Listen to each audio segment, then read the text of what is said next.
You're listening to the Viral Volley podcast. Now here's your host, Rob, on the mic.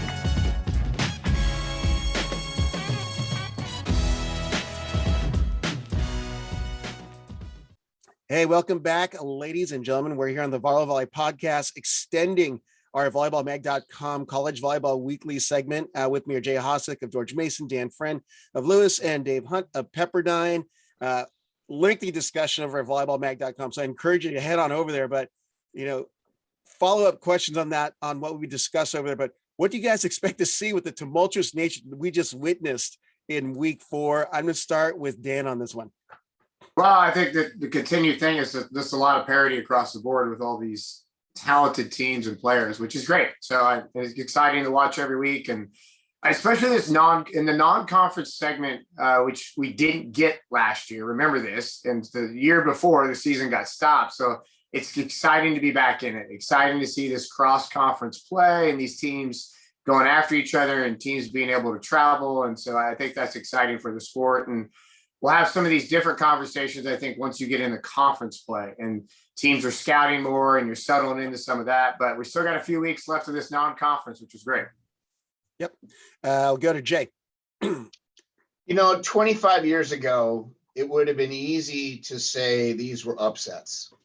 You look at it and you say, well, who is this team and why are they even playing and why do they have a team at all? And now you've got a number of good teams around the country that are well coached. There used to be just a handful of really good coaches out there that knew how to train the game. And now you're seeing coaches that have been parts of either USA Volleyball or other Division I programs, and they've gone on to do their own teams now. And they all know how to coach really well. And now there's more scholarship money available, and there's more kids playing men's volleyball. And so what used to be the traditional powerhouses are now no longer just the traditional powerhouses. There are other teams that know how to play the game at a high level. And the influx of foreign kids, it shouldn't be surprising to you. So, yeah, there's parity, but I think it's parity because you just aren't used to the names that are winning some of these matches against traditionally names that you've heard of all the time. So kudos to all those teams and all the good work they're doing and all the recruiting that they're doing.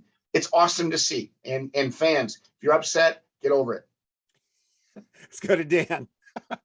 That stick is still going. Momentum from the volleyballmag.com piece. Is it going to me or is it to Dan? I already went. Dave, your turn. All right. Okay. All right.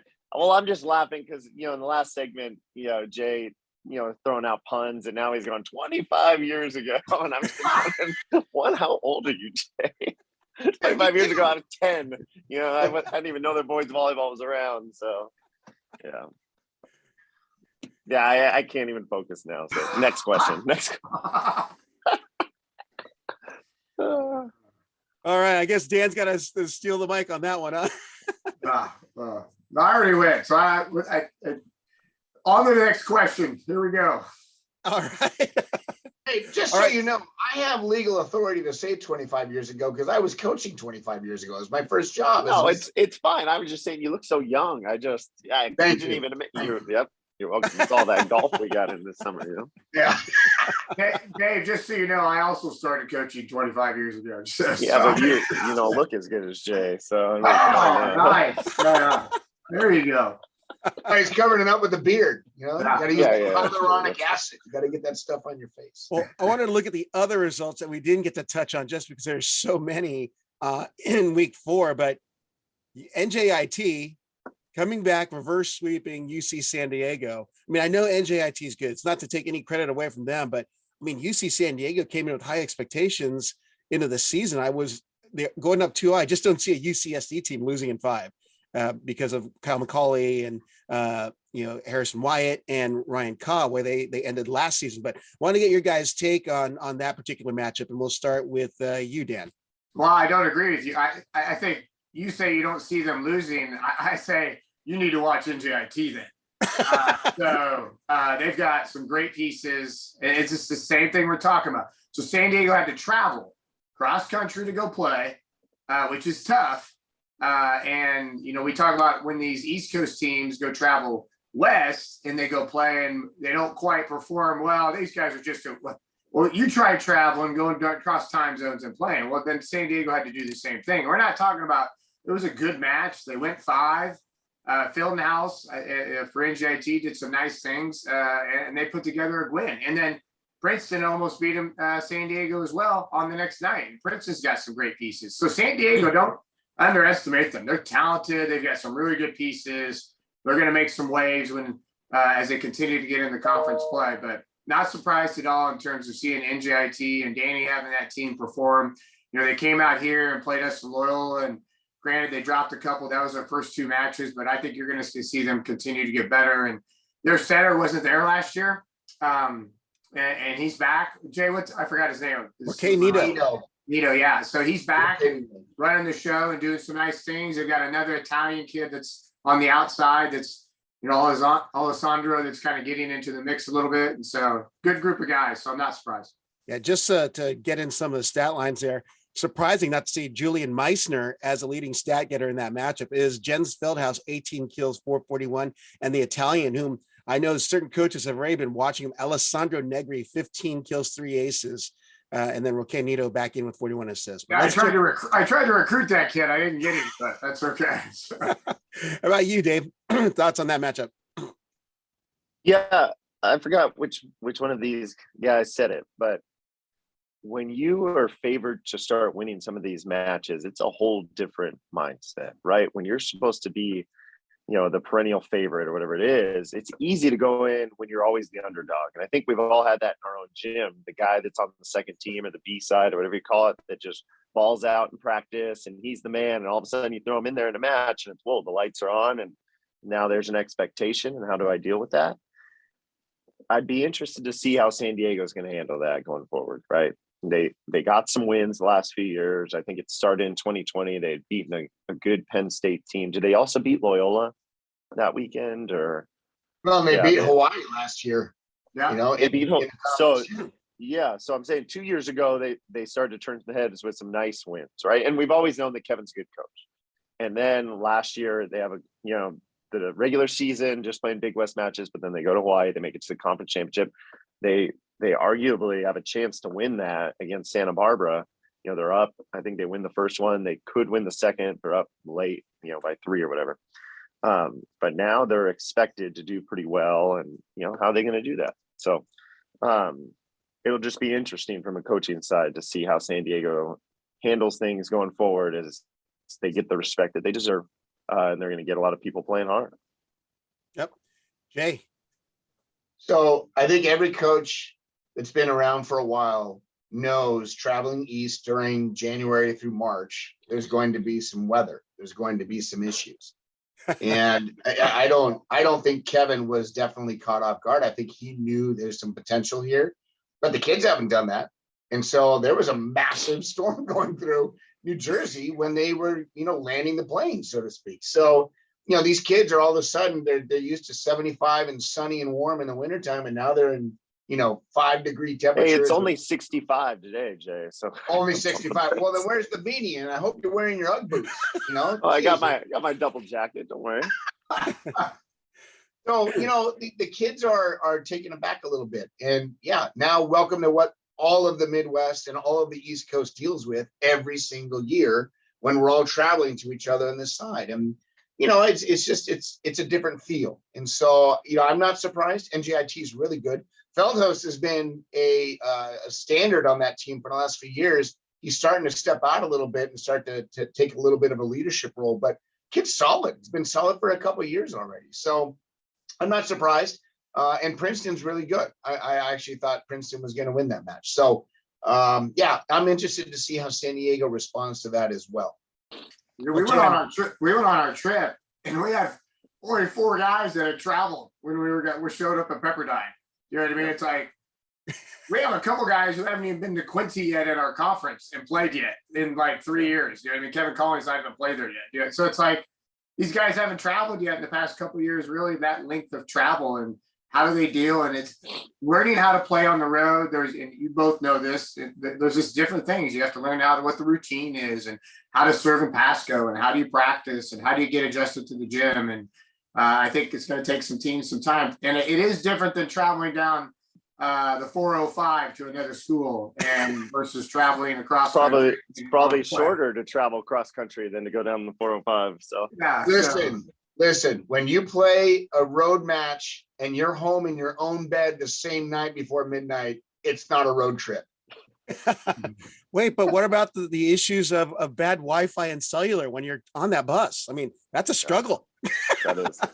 That's when you make the guys watch a movie called Ice Pirates on the bus, just so you know. It's really bad. So Dude, that's where we pull out the old goods. We watch Side Out on our road trips. We bring it along here.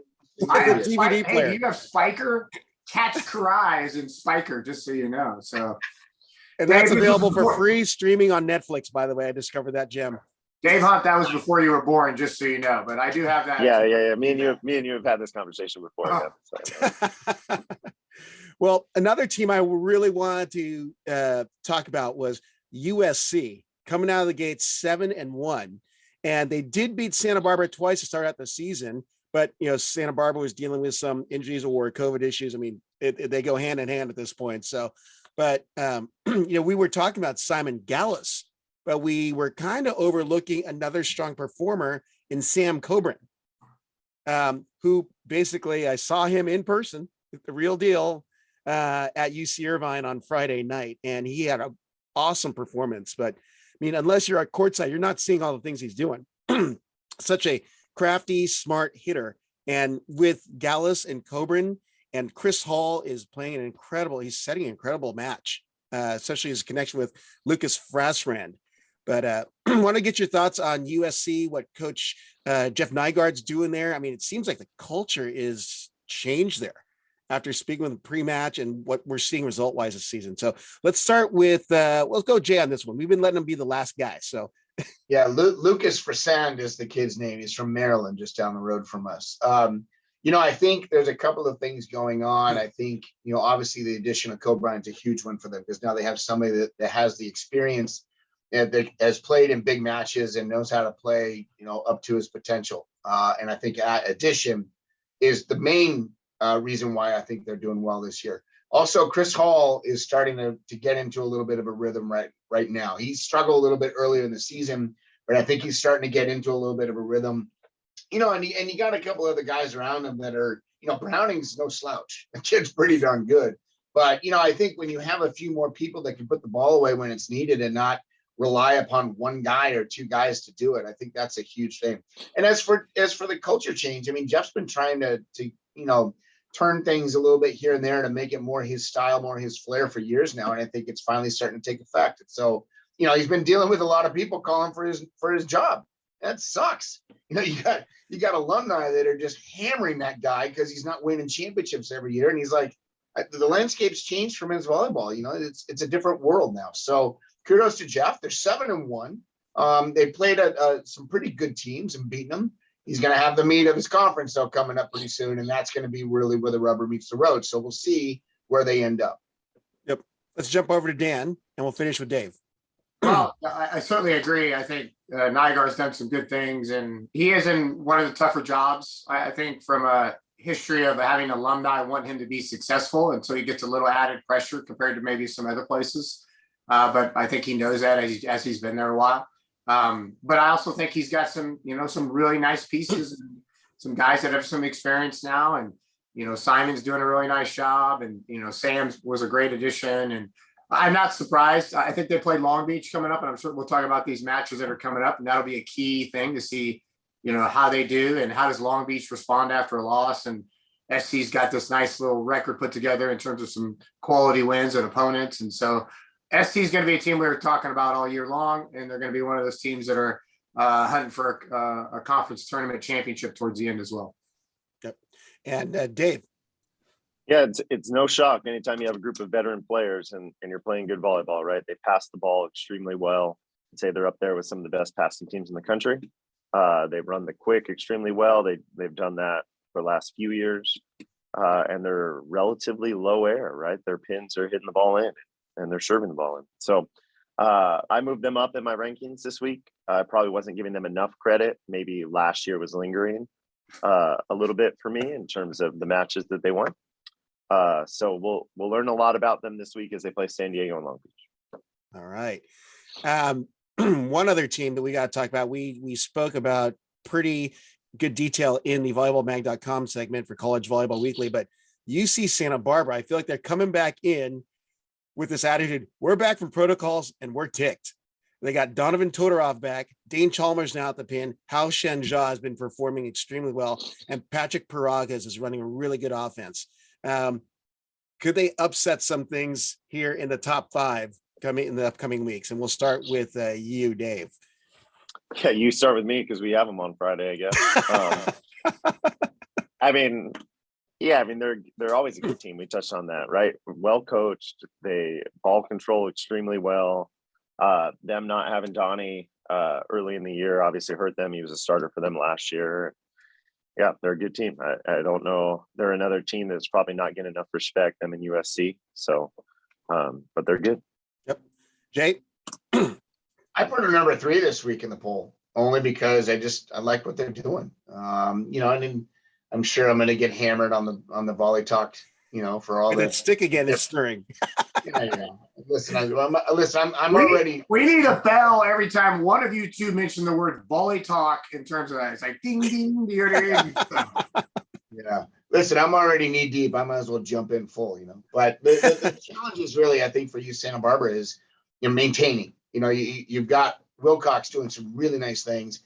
Chalmers is a nice addition. He's doing well. Paragas is running a fantastic offense, and they're still fast, both in trans and in serve receive. And so, Santa Barbara's deep. They got a large roster. I mean, I think they're rivaling Pepperdine with 28 guys or something like that. But, they've got a lot of guys that they can put in any given day. And I think does Santa Barbara drop off dramatically after, player 9 or 10? And that's going to be, I think, where the rubber is going to meet the road for them. Are they going to be able to maintain this energy and this level of play throughout the year? No doubt they're well coached. Rick's obviously a smart guy. He has been around the game for a while. But Santa Barbara, yeah, they're coming on like gangbusters right now. But let's maintain it. Let's see what happens. Yep. And Dan, close it out. We've talked about it. Santa Barbara's going to be good. They're going to get better, and I'm eager to see them play Pepperdine again this weekend. In terms of that, I think pieces are healthy and they're getting into a groove. They put together some nice wins. A little bit will be like, how do they continue to respond on the road? We've seen them play comfortably at home on a few matches, and so, but good group, very talented, and we'll be having again conversations about them at the end in terms of their performance and where they're at. Yep. Hey, do not forget, we have not talked about Mount Olive and BYU. Yep. Well, that's in our the teams to watch. So while you're on it, Mount Olive at BYU. Wow, I think it's fantastic. They went 5 the first night, 4 the second night. I certainly know Gardenia is out for BYU, but you also saw Mick Ramus, pronounced that I think correct, that stepped up for BYU. Mick Romanus. Yep. He stepped up for BYU, but Mount Olive, they were talented, and is it Toby Ariza? Yeah, I think Aziz. He put up some nice numbers both nights, and I think it was unfortunate. I think there were 37 missed serves in night 2, so we weren't seeing as much volleyball. It's not uncommon to have that many missed serves at BYU, but another good team that's probably favored to win that conference, if I'm not mistaken, and they were favored to win last year, and then Belmont Abbey upset those guys, and I think we're going to see. I'd be shocked if we didn't see Mount Olive in the NCAA tournament representing Conference Carolinas. Yep. Anything else to add on the UMO and BYU matchup, gentlemen? Yeah, Toby Aziz is the real deal, and I don't know any team in the country that wouldn't scream to have that kid in their gym right now. And he's only a junior. That's even scarier. And their setter, 6'7". I think he sets for the Australian national team. That kid's legit. He would start on almost every team in the country as well. I know that some teams are definitely looking at that name, and if they're thinking about Mount Olive in the years past, they're going to be really sorely mistaken when they walk in the gym, because they are legit good. So kudos to them for going 5. I wish they would have pulled that out. That'd have been a really nice win for them. But Ali'i is doing such good things, and that's a guy who played at Northridge back in the day. He's been involved with coaching for a while. He's a good coach, taking a team to new heights. Good for him. Yep. That'll be a match we talk about. I think Mount Olive plays Ohio State, if I'm not correct, coming up. Yeah. So. And then Dave, any final thoughts on the BYU Mount Olive? Yeah, I mean, just echoing what these guys said, Mount Olive's good, and they're another team that not that I undervalued, just now that they've played some good competition and they've battled, I have them in my top 15 this week. So, yep. Well, let's go to our week 5 matches to follow, watch, keep an eye on, so forth. There is a lot, but name like 3 or 4 that you guys are in your purview, we'll say. And we'll start with Dan. Well, I talked about a little bit. You got SC playing Long Beach. I want to see that, as well as UCSB. I got, Mount Olive playing Ohio State, and you got certainly GCU's coming to our place and Loyola. So I think we haven't played those guys in a couple of years, so that should be a great match. And then probably the last one for me, I believe, is Hawaii and Stanford in Texas on this kind of Texas tournament thing that they're putting together. Which should be exciting for the growth of boys volleyball. So Litsky's been putting that together with First Point Volleyball. So give those guys a little plug about getting this thing off the ground and everything. And so I think we might be going to it next year. But that'll be an exciting match to see with those guys. So all right. How about you, Jay? I want to see Hawaii Ball State again tonight and see if there's a difference in the outcome. I'm not calling it one way or the other. I'm just excited to see that matchup.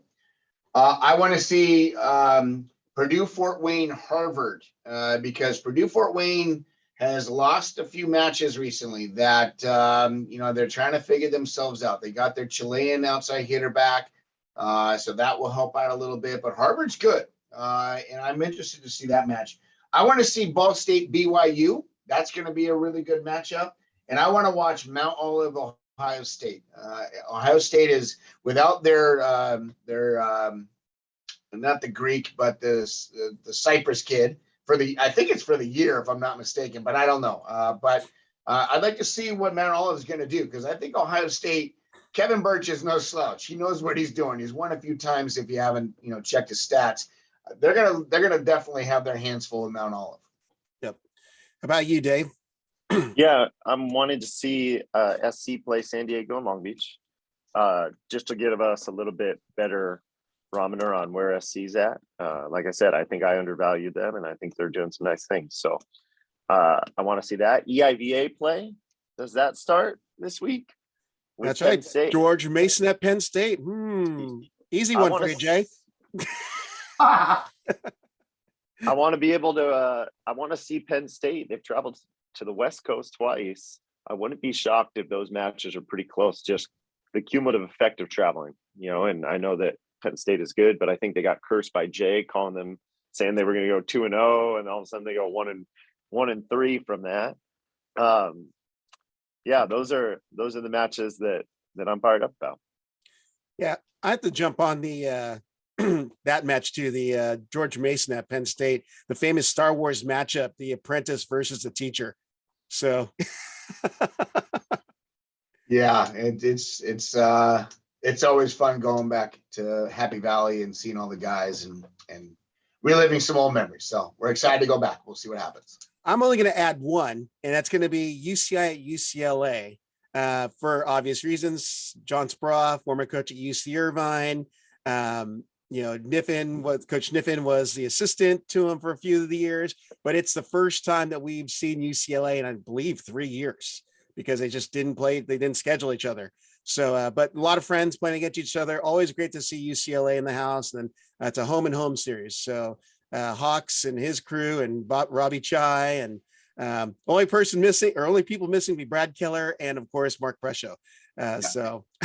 Well, it'll be interesting to see how does UCLA respond. You know what I mean? So after our match, and how does Irvine respond? In terms of two talented teams in terms of them competing both times. So I'll be right up. Thank you. Thank you. All right, gentlemen. I think that's our cue to end it here. But wow. Hey, wow! Did you plant that one for your receptionist? Or? Well, my receptionist is just the front office staff at my gym. It's not exactly the men's volleyball front office staff, but you're a high hey, roller, if I got to beat these two schmoes, I got to go recruit. I got to get kids. So. Well, I want to thank Jay Hosick of George Mason, Dan Friend of Lewis, and Dave Hunt of Pepperdine for taking their time here, and an extended piece. We had a great week, but good luck, gentlemen, this week as you start, actually, for Jay, conference play, and as you guys go on with the non-conference play. See you guys. Yeah. Yeah. Hey y'all, thanks for listening to today's episode of the Viral Volley Podcast. Be sure to follow Rob at Rob on the Mic on Instagram, Twitter, and Facebook, or at robonthemic.com. Check you next time.